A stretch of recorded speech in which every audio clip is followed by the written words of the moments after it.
We have a clinical director of the team who is a psychologist who's in the UK right now doing training. Then there are coordinators, of which I am one, people that just help organize the team. The most important thing to remember about the team is that it's made up of peers. We take firefighters who are interested in this. They're not ordered to do this. You can't do that. You have to have people who are interested.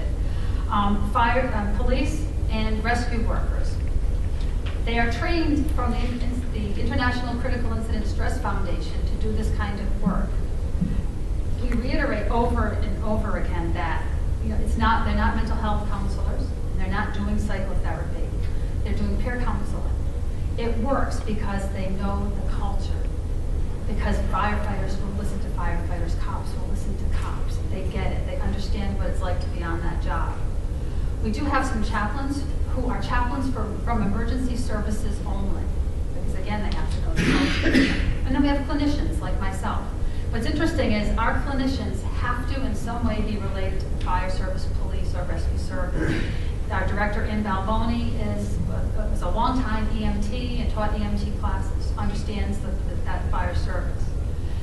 So now as a side, while I'm talking about these things, I want you to think about if you could do this in your own schools, which is what we're seeing more and more, that there are critical incident stress management teams, K-12 and college level. Across the country, I know that many of the colleges are now looking at having critical incident stress management teams, including the college where I am. They've been working on that. So keep that in mind.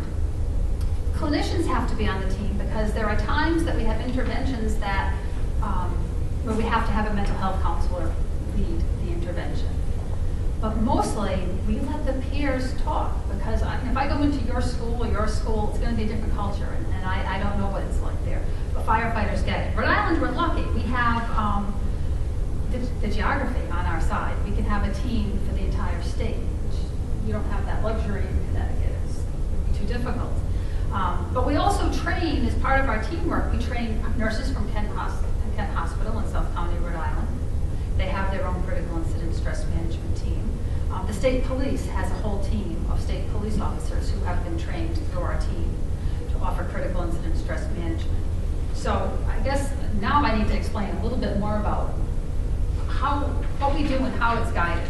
And I feel terrible, I forgot to put my reference on this guiding principles comes from this book, and I'm with a bunch of researchers, so heaven help me if I don't say where I got my research. It's in The Line of Fire, Trauma and Emergency Services by Cheryl Reger and Ted Boger. What we do is psychological first aid. We sometimes go out to the scenes. Sometimes we're doing education at a fire station. Sometimes we're in the Municipal Police Academy or Municipal Fire Academy. And sometimes we're doing follow-up.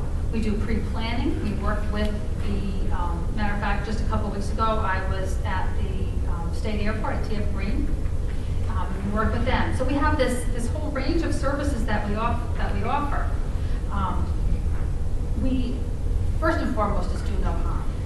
We want to make sure that we respect the dignity of the firefighters. That's partly why we call it behavioral health and not mental health. We focus on well-being.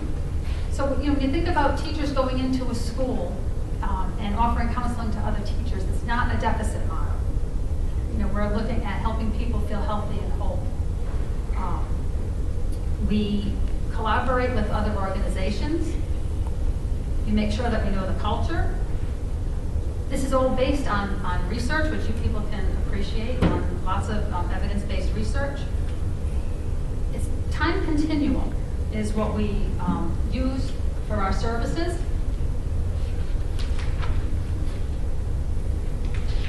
We do, as I mentioned, the pre-crisis planning.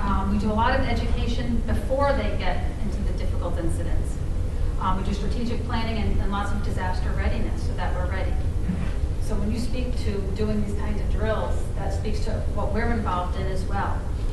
Because some of our interventions would come at the scene of a disaster. We do on-scene support. Sometimes you need people who are just worrying about those who are in charge and those who are working. So sometimes we're just worrying about getting food and water to